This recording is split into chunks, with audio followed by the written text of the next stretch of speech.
ஓம் சாந்தி. அவ்யக்த முரளி 18/3/1985. அவ்யக்த பாப்தாதா, மதுபன். இன்றைய முரளியின் தலைப்பு திருப்தி. இன்று உள்ளத்தை கவர்ந்த பாபா தனது அன்பான இதய சிம்மாசனதாரி குழந்தைகளிடம் உள்ளத்தினுடைய ஆன்மீக உரையாடல் செய்ய வந்திருக்கிறாங்க. உள்ளத்தை கவர்ந்தவங்க தனது உண்மையான உள்ளங்களிடம் உள்ளத்தின் கொடுக்கல் வாங்கல் செய்வதற்காகவும் உள்ளத்தினுடைய நிலைமையை கேட்டு அறிவதற்காகவும் வந்திருக்கிறாங்க. ஆன்மீக தந்தை ஆத்மாக்களிடம் ஆன்மீக உரையாடல் செய்கிறாங்க. இந்த ஆன்மீக உரையாடல் இந்த நேரத்தில் மட்டும்தான் நீங்கள் அனுபவம் செய்ய முடியும்னு பாப்தாதா சொல்றாங்க. ஆத்மாக்களாகிய உங்களிடம் அவ்வளவு அன்பினுடைய சக்தி இருக்கு. நீங்கள் ஆத்மாக்களின் படைப்பவராகிய தந்தையை ஆன்மீக உரையாடலுக்காக நிர்வாணத்தில் இருந்து, அதாவது நிசப்தத்துல இருந்து சப்தத்துல அழைச்சிட்டு வரீங்க. அப்பேற்பட்ட சிரேஷ்டமான ஆத்மாக்களாகிய நீங்கள் பந்தனமற்ற பாபாவையும் கூட அன்பான பந்தனத்தில் பிணைத்திடுறீங்க. உலகத்துல இருக்கிறவங்க பந்தனத்துல இருந்து விடுவிப்பவரே அப்படின்னு சொல்லி அழைச்சிட்டு இருக்கிறாங்க. மேலும் அப்பேற்பட்ட பந்தனமற்ற பாபா குழந்தைகளின் அன்பான பந்தனத்துல எப்பொழுதும் பிணைக்கப்பட்டு இருக்கிறாங்க. பாபா சொல்றாங்க, பிணைப்பதில் நீங்கள் புத்திசாலிகள். எப்பொழுதெல்லாம் நினைவு செய்றீங்களோ அப்பொழுதெல்லாம் பாபா வந்துடுறாங்க இல்லையா? ஹசூர் வந்துடுறாங்க, அதாவது பாபா ஆஜராயிடுறார். ஆகையினால இன்று விசேஷமா இரட்டை அயல்நாட்டு குழந்தைகளிடம் ஆன்மீக உரையாடல் செய்ய வந்திருக்கிறாங்க. இந்த சீசன்ல இரட்டை அயல்நாட்டவரினுடைய விசேஷ முறை ஆகும். அதிகபட்சமா இரட்டை அயல்நாட்டினர் தான் வந்திருக்கிறாங்க. மதுபனி வாசிகள் மதுபன் அப்படிங்கிற சிரேஷ்டமான இடத்துல வசிப்பவர்களோ இருக்கவே இருக்கிறாங்க. ஒரே இடத்திலேயே அமர்ந்துகிட்டு உலகின் விதவிதமான ஆத்மாக்களினுடைய சந்திப்பு விழாவை பார்ப்பவர்களாக இருக்கிறாங்க. யார் வராங்களோ அவங்க சென்றுடுறாங்க. ஆனா மதுபனி வாசிகளோ எப்பொழுதுமே இருக்கிறாங்க. இன்று விசேஷமா இரட்டை அயல்நாட்டவரிடம் பாப்தாதா கேட்டுக்கொண்டு இருக்கிறாங்க, அனைவரும் திருப்தி மணிகளாக கிரீடத்தில் மின்னிக்கொண்டு இருக்கிறீங்களா? பாப்தாதா கேட்கிறாங்க, அனைவரும் திருப்தி மணிகள் தானே? எப்பொழுதும் திருப்தியாக இருக்கீங்களா? சில நேரம் தன்னிடம் அதிருப்தியாகவோ அல்லது சில நேரம் பிராமண ஆத்மாக்களிடம் அதிருப்தியாகவோ, சில நேரம் தனது சமஸ்காரங்களிடம் அதிருப்தியாகவோ, சில நேரம் வாயு மண்டலத்தின் தாக்கத்தினால் அதிருப்தியாகவோ ஆகவில்லை தானே? எப்பொழுதும் அனைத்து விஷயங்களிலும் திருப்தியாக இருக்கீங்களான்னு பாபா கேட்கிறார். சில நேரம் திருப்தி, சில நேரம் அதிருப்தியாகவும் இருந்தால் திருப்தி மணி அப்படின்னு சொல்லலாமா? நாங்கள் திருப்தி மணிகள் அப்படின்னு நீங்கள் அனைவரும் சொன்னீர்கள் இல்லையா? பிறகு நாங்கள் திருப்தி மணிகள் தான், ஆனால் எங்களை பிறர் அதிருப்தி ஆக்குறாங்க அப்படின்னு சொல்ல மாட்டீங்க இல்லையா? என்ன வேண்டுமென்றாலும் ஆகலாம். ஆனா யார் திருப்தியான ஆத்மாக்களாக இருக்கிறாங்களோ அவங்க ஒரு பொழுதும் தனது திருப்தி அப்படிங்கிற அந்த விசேஷத்தை விட முடியாதுன்னு பாப்தாதா சொல்றாங்க.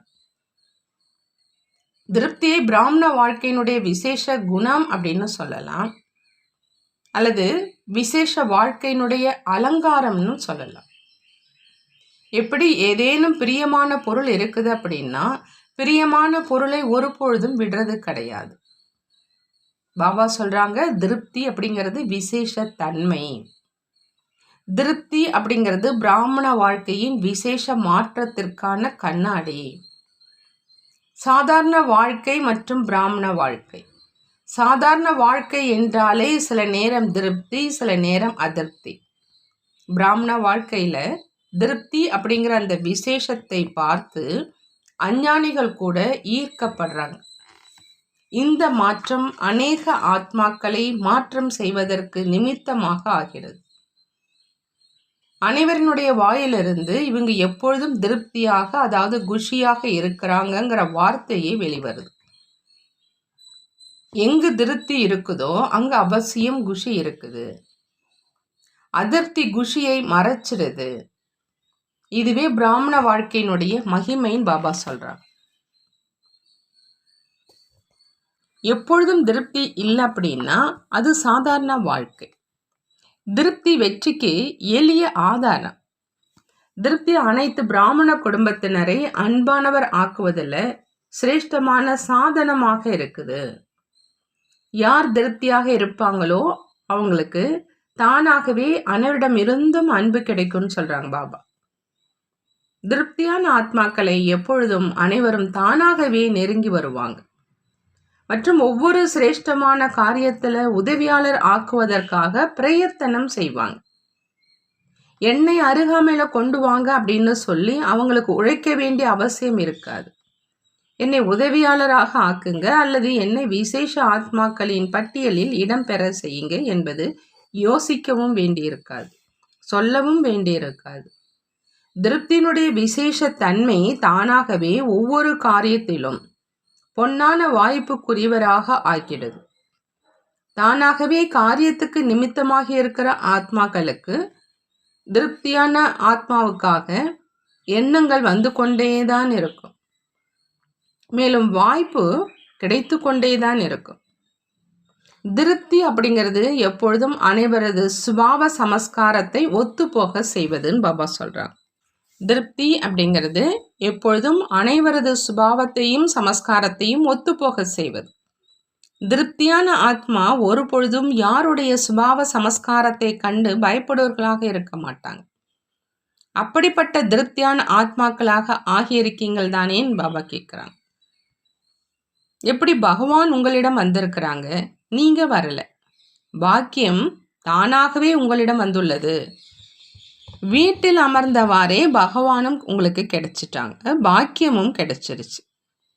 வீட்டில் அமர்ந்தவாறே அனைத்து பொக்கிஷங்களுடைய சாவி உங்களுக்கு கிடைச்சிருக்கு. எப்பொழுது விரும்புறீங்களோ, என்ன விரும்புறீங்களோ பொக்கிஷம் உங்களிடம் இருக்குது. ஏன்னா உரிமையாளர் ஆகிட்டீங்க. ஆகினால் அப்படிப்பட்ட அனைவரின் நெருக்கத்தில் வருவதற்கான, சேவையில் நெருக்கத்தில் வருவதற்கான வாய்ப்பும் தானாகவே கிடைக்கும். விசேஷ தன்மை தானாகவே முன்னேற்றுது. யார் எப்பொழுதும் திருப்தியாக இருக்கிறாங்களோ அவங்க கிட்ட அனைவரின் உள்ளத்தினுடைய அன்பு தானாகவே தோன்றுது. வெளிப்படையான அன்பு கிடையாது. ஒன்று யாரேனும் திருப்திப்படுத்துவதற்காக மேலோட்டமாக அன்பு காட்டுவது, இன்னொன்று உள்ளபூர்வமாக அன்பு செலுத்துவது. வெறுப்பு அடையக்கூடாது என்பதற்காகவும் அன்பு செலுத்த வேண்டி இருக்குது. ஆனா அவங்க அன்பை எப்பொழுதும் பெறுவதற்கு உரியவராவது கிடையாது. திருப்தியான ஆத்மாவுக்கு எப்பொழுதும் அனைவருடைய உள்ளபூர்வமான அன்பு கிடைச்சிட்டே இருக்குது. யாரேனும் புதியவர்களாக இருக்கலாம் அல்லது பழையவர்களாக இருக்கலாம். யாரேனும் சிலரை அறிமுகமான ரூபத்தில் தெரிஞ்சிருக்கலாம் அல்லது தெரியாமல் இருக்கலாம். ஆனால் திருப்தி என்பது அந்த ஆத்மாக்களின் அறிமுகத்தை கொடுக்குது. ஒவ்வொருவருடைய உள்ளமும் இவர்களிடம் பேசணும், இவர்களிடம் அமரணும் அப்படின்னு நினைக்கும். ஆகையினால் அப்படிப்பட்ட திருப்தியானவரா உறுதியாகத்தான் இருக்கீங்க. ஆகிக்கொண்டு இருக்கிறோம் அப்படின்னு சொல்லல இல்லையா அப்படிங்கிறாங்க பாபா. ஆகிவிட்டோம். திருப்தியான ஆத்மாக்கள் எப்பொழுதும் மாயாவை வென்றவர்களாகவே இருக்கிறாங்க. இது மாயாவை வென்றவர்களுடைய சபை இல்லையா? மாயாவை கண்டு பயப்படுவர்கள் இல்லை. மாயை யாரிடம் வருது? அனைவரிடமும் வருது. மாயாவே வருவதில்லை என்று சொல்றவங்க யாரேனும் இருக்காங்களான்னு பாபா கேட்குறாங்க. அனைவரிடமும் வருது. ஆனால் சிலர் பயப்படுறாங்க, சிலர் தெரிந்து கொள்வதனால் தன்னை பாதுகாத்து கொள்றாங்க. மரியாதை அப்படிங்கிற அந்த கோட்டுக்குள்ள இருக்கக்கூடிய, அதாவது ஸ்ரீமத்துங்கிற கோட்டுக்குள்ள இருக்கக்கூடிய பாபாவினுடைய கட்டளைக்கு கீழ்ப்படைந்த குழந்தைகள் மாயையை தொலைவில் இருந்து தெரிஞ்சுப்பாங்க. மாயாவை தெரிந்து கொள்வதில் தாமதம் செய்பவர்களும் தவறு செய்பவர்களும் மாயாவை கண்டு பயப்படுறாங்க. எப்படி உங்கள் ஞாபகார்த்தமான அந்த கதை கேட்குறீங்க, சீத்தை ஏன் ஏமாற்றம் அடைந்தாங்க, என்ன தெரிந்துக்கல. மாயாவினுடைய சொரூபத்தை தெரிந்து கொள்ளாதத காரணத்தினால ஏமாற்றம் அடைஞ்சாங்க. ஒருவேளை இவங்க பிராமணன் இல்ல, பிச்சைக்காரன் அல்ல, ராவணன் என்று தெரிந்திருந்தால் சோகவனத்தினுடைய அவ்வளவு அனுபவம் செய்ய வேண்டியிருக்காது. ஆனால் தாமதமாக தெரிந்து கொண்டதுனால ஏமாற்றம் அடைந்தாங்க மற்றும் ஏமாற்றத்தின் காரணத்தினால துக்கப்பட வேண்டியதாக இருந்தது. யோகியிலிருந்து வியோகியாக ஆகிட்டாங்க. யோகியிலிருந்து வியோகி, அதாவது மறந்தவராக ஆகிட்டாங்க. ராமருடன் எப்பொழுதும் கூடவே இருப்பதிலிருந்து தூரமாக ஆயிட்டாங்க. பிராப்தி ஸ்வரூப ஆத்மாவிலிருந்து கூக்கரலிடம் ஆத்மாவாக ஆகிட்டாங்க. காரணம், மாயையை தெரிந்து கொள்வதில் குறை. மாயையினுடைய ரூபத்தை தெரிந்து கொள்ளும் சக்தி குறைவாக இருக்கிற காரணத்தினால மாயையை விரட்டுவதற்கு பதிலாக தானே பயந்துடுறாங்க. தெரிந்து கொள்வதில் ஏன் குறை ஏற்படுதுன்னு பாபா கேட்குறாங்க. நேரத்துக்கு தெரிந்து கொள்ள முடிவதில்லை, பின்னால் ஏன் தெரிந்து கொள்ள முடியுது? இதற்கு காரணம் ஏன் அப்படின்னா, எப்பொழுதும் பாபாவினுடைய சிரேஷ்ட வழிப்படி நடக்கிறதில்ல. சில நேரம் நினைவு செய்கிறாங்க, சில நேரம் செய்யறதில்லை. சில நேரம் ஊக்கம் உற்சாகத்தில் இருக்கிறாங்க, சில நேரம் இருப்பதில்லை. யார் எப்பொழுதும் அப்படிங்கிற அந்த கட்டளையை மீறுகின்றனரோ, அதாவது கட்டளை ஸ்ரீமத்துங்கிற கோட்டுக்குள் இல்லாத காரணத்தினால மாயை நேரத்துக்கு ஏற்ற மாதிரி ஏமாற்றத்தை ஏற்படுத்துது. மாயாவுக்கு கண்டறிமுடைய சக்தி அதிகம் இருக்குது. இந்த சமயம் இவர் பலகீனமாக இருக்கிறார் அப்படிங்கிறது மாயா பார்க்குது. ஆகையினால இவ்விதமான பலகீனம் மூலமா இவர்களை தன்னுடையவராக ஆக்க முடியுது. மாயா வருவதற்கான வழியே பலகீனம்தான். சிறிதளவேனும் வழி கிடைச்சிச்சா உடனே வந்துடும். எப்படி தற்காலத்து திருடர்கள் என்ன செய்கிறாங்க? கதவு மூடியிருக்கலாம், ஆனால் வெண்டிலேட்டர் வழியாக வந்துடுது. சிறிதளவு எண்ணத்திலேனும் பலகீனம் ஆவது என்றாலே மாயாவுக்கு வழி கொடுப்பதுன்னு பாபா சொல்கிறாங்க. ஆகையினால மாயாஜித் ஆவதற்கான மிக எளிய சாதனம் எப்பொழுதும் பாபாவோடு இருங்க. உடன் இருப்பது என்றால் தானாகவே மரியாதைகள் என்ற கோட்டுக்குள்ள இருப்பது. ஒவ்வொரு விகாரத்தின் மீதும் வெற்றியாளர் ஆவதற்கான உழைப்பிலிருந்து விடுபட்டுடுறீங்க. உடன் இருங்க. அப்ப தானாகவே எப்படி தந்தையோ அதே மாதிரி நீங்களும் ஆயிடுவீங்க. தொடர்பின் நிறம் தானாகவே படிஞ்சிடும். விதையை விட்டுவிட்டு கிளைகளை மட்டும் வெட்டக்கூடிய உழைப்பை செய்யாதீங்கன்னு பாபா சொல்றாங்க. இன்று காமத்தை வென்றவர் ஆனோம், நேற்று கோபத்தை வென்றவர் ஆனோம் என்றல்ல, எப்பொழுதுமே அனைத்திலும் வெற்றியாளர்களாகவே இருக்கிறோம்.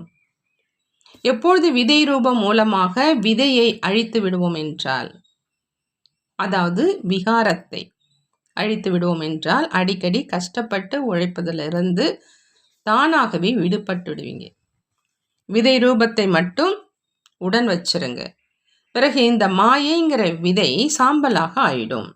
அதாவது ஒரு பொழுதும் அந்த விதையிலிருந்து அம்சம் கூட விகாரம் முளைக்க முடியாது. அதே மாதிரி தான் நெருப்பில் எரிந்துவிட்ட விதையிலிருந்து ஒரு பொழுதும் பழம் உற்பத்தி ஆக முடியாது. ஆகவே பாபா சொல்றாங்க, உடன் இருங்க, திருப்தியா இருங்க. அப்போ மாயை என்ன செய்யும்? சரண்டராக ஆயிடும். மாயையை சரண்டர் செய்ய முடியவில்லையா? ஒருவேளை தான் சரண்டராக இருந்தால், அதாவது பாபாவுக்கு சரண்டராக இருந்தால் மாயை அவங்க முன்பு சரண்டராக இருக்கும். ஆகினால மாயையை சரண்டராக்கிட்டீங்களா அல்லது இப்போது தான் ஏற்பாடு செஞ்சிட்டு இருக்கீங்களா? நிலைமை என்ன அப்படின்னு பாபா கேட்குறாங்க. எப்படி தன்னுடைய சரண்டர் ஆனதற்கான விழா கொண்டாடுறீங்களோ அதே மாதிரி மாயாவை சரண்டர் ஆக்குவதற்கான அந்த விழாவையும் கொண்டாடிட்டீங்களா அல்லது கொண்டாடணுமான்னு கேட்குறாங்க. ஹோலி ஆகிட்டீங்க அப்படின்னா செரிமனி ஆகிவிட்டது, எரிந்து விட்டது. பிறகு அங்கு சென்று என்ன செய்வது? மாயை வந்துடுச்சு அப்படின்னு கடிதம் எழுத மாட்டீங்க இல்லையா? மகிழ்ச்சியான மடல் மட்டும்தானே எழுதுவீங்கன்னு சொல்றாங்க பாபா. எவ்வளவு சரண்டர் செரிமனி கொண்டாடுறீங்களோ நம்முடையதான் ஆயிடுச்சு. ஆனால் மற்ற ஆத்மாக்கள் மூலமாகவும் மாயையை சரண்டர் ஆக்கினோம் அப்படிங்கிற அந்த செய்தியை எழுதுவீங்க இல்லையா அப்படிங்கிறாங்க பாபா. நல்லது. எவ்வளவு ஊக்கம் உற்சாகத்தோடு வந்திருக்கீங்களோ அவ்வளவு பாப்தாதாவும் எப்பொழுதும் குழந்தைகளை அதே மாதிரி ஊக்கம் உற்சாகத்தோடு திருப்தியான ஆத்மா, அப்படிங்கிற அந்த ரூபத்தில் பார்க்க விரும்புகிறாங்க. ஈடுபாடும் இருக்கவே செய்து ஈடுபாட்டினுடைய அடையாளம் அவ்வளவு தூரத்திலிருந்து வந்து சேர்ந்துட்டீங்க. இரவும் பகலும் ஈடுபாடுடன் நாட்களை எண்ணி எண்ணி இங்கு வந்து சேர்ந்துட்டீங்க. ஈடுபாடு இல்லை அப்படின்னா வந்தடைவது கடினமாக இருக்குது. ஈடுபாடு இருக்குது, தேர்ச்சி அடைஞ்சிட்டீங்க, பாஸ் ஆகிட்டோம் அப்படிங்கிற அந்த சர்டிஃபிகேட் கிடைச்சிருச்சு இல்லையா? ஒவ்வொரு பாடத்திலும் பாஸ் இருந்தாலும் பாப்தாதா குழந்தைகளுக்கு உதவி செய்ய முன் வராங்க. ஏன்னா தெரிந்து கொள்ளும் பார்வை கூர்மையாக இருக்குது. தொலைவில் இருந்தே பாபாவை தெரிஞ்சுக்கிட்டீங்க. கூடவே அதாவது உள்நாட்டில் இருக்கக்கூடியவர்கள் தெரிந்து கொள்ள முடியல. ஆனால் நீங்கள் தொலைவில் அமர்ந்தவாறே தெரிந்து கொண்டீங்க. தெரிந்து கொண்டு பாபாவை தன்னுடையவர்களாக ஆக்கினீங்க அல்லது பாபானுடையவராக ஆனீங்க. இதற்காக விசேஷமான உதவி செய்ய முன்வருதல் கொடுக்கிறார், ஆஃபரின் கொடுக்குறாங்க. ஆகினால எவ்வாறு தெரிந்து கொள்வதில் முன்னால் போயிட்டீங்களோ அதே மாதிரி மாயாஜித் ஆவதிலும் நம்பர் 1 ஆகி எப்பொழுதும் பாபாவினுடைய உதவியை பெறுவதற்கு தகுதி உள்ளவர்களாக ஆவீங்க. பாப்தாதா மாயாவை கண்டு பயப்படக்கூடிய எந்த ஒரு ஆத்மாவையும் உங்களிடம் அனுப்புவார். அதாவது இந்த குழந்தைகளிடம் சென்று மாயாஜித் ஆவதற்கான அனுபவத்தை கேளுங்க அப்படின்னு. அதே மாதிரி எடுத்துக்காட்டு ஆகி காட்டுங்க. எப்படி மாயாஜித் குடும்பம் பிரபலமாக ஆக இருக்குதோ அதே மாதிரி மாயாஜித் சென்டரும் பிரபலமாக இருக்கட்டும். இங்கு மாயை ஒரு பொழுதும் போரிடுவதில்லை என்பது போல சென்டராக இருக்கணும். வருவது வேறு விஷயம், போரிடுவது வேறு விஷயம். அதுவே இதிலும் நம்பர் பெறக்கூடியவர்கள் அல்லவா அப்படின்னு கேட்குறாங்க. இதில் நம்பர் 1 யார் ஆவாங்க? லண்டன், ஆஸ்திரேலியா ஆகுமா அல்லது அமெரிக்கா ஆகுமா, பாரிஸ் ஆகுமா, ஜெர்மன் ஆகுமா, பிரேசில் ஆகுமா? யார் ஆவீங்க? யார் வேண்டுமானாலும் ஆகலாம். பாப்தாதா அந்த மாதிரியான சைத்தன்ய மியூசியம் என்று அறிவிப்பார்னு சொல்கிறாங்க. எப்படி அபுவினுடைய மியூசியத்தை நம்பர் 1 அப்படின்னு சொல்கிறாங்க. சேவையிலும் அலங்காரத்திலும் அதே மாதிரி மாயாஜித்து குழந்தைகளுடைய சைத்தன்ய மியூசியம் இருக்கணும். துணிவு இருக்குது இல்லையா? அதற்காக இப்போ எவ்வளோ நேரம் வேணும்? யார் முதலிலேயே ஏதேனும் செய்து காட்டினீங்க அப்படின்னா கோல்டன் ஜூப்ளியிலும் கூட அவங்களுக்கு பரிசளிப்போம். கடைசியிலிருந்து முதல்ல வந்து காட்டுங்க. பாரத நாட்டினரும் போட்டியிடலாம், ஆனால் நீங்கள் அவர்களை காட்டிலும் முன்னால் செல்லுங்க. பாப்தாதா அனைவருக்கும் முன்னால் செல்ல வாய்ப்பளித்து கொண்டிருக்கிறாங்க. 8 மணி மாலையில் வந்துடுங்க. 8 மணி மாலைக்கு தான் பரிசு கிடைக்கும், ஒருவருக்கு மட்டும்தான் கிடைக்கும் என்று கிடையாது. லண்டன் மற்றும் ஆஸ்திரேலியாவை சேர்ந்தவர்களோ பழையவர்கள், நாங்களோ இப்போதான் வந்துள்ளோம், புதியவர்கள் அப்படின்னு யோசிக்க வேண்டாம். அனைத்தையும் விட சிறிய மற்றும் புதிய சென்டர் எதுவாக இருக்குது, அனைத்தையும் விட யார் சிறியவர்களாக இருக்கிறாங்களோ அவங்க அனைவருக்கும் பிடித்தமானவர்களாக இருக்கிறாங்க. அவ்வாறும் கூட சிறியவர்களை சொல்கிறாங்க. பெரியவர்கள் பெரியவர்கள் தான், ஆனால் சிறியவர்கள் தான் பாபாவுக்கு சமமானவர்கள். அனைவராலும் செய்ய முடியும் தானே, எதுவும் பெரிய விஷயம் கிடையாது. கிரீஸ், ரோம் போன்ற சிறிய நாடுகள், இவர்களோ மிகவும் உற்சாகத்தில் இருக்கக்கூடியவங்க. டம்பா வந்து ஒரு சிறிய நாடு, என்ன செய்வீங்க? டெம்பிள் அதாவது கோவில் ஆக்குவீர்களா? அங்கிருந்து ஒரு அழகான இனிமையான குழந்தை வந்தது இல்லையா?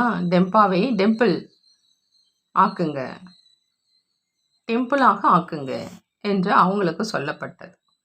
யாரெல்லாம் டெம்பாவிலிருந்து வராங்களோ ஒவ்வொரு சைத்தன்ய மூர்த்தியை பார்த்து புன்முறுவல் செய்கிறாங்க. சக்திசாலியாக நீங்கள் தயாராகிடுங்க, ராஜாக்களாகிய நீங்கள் தயாராகிடுங்க.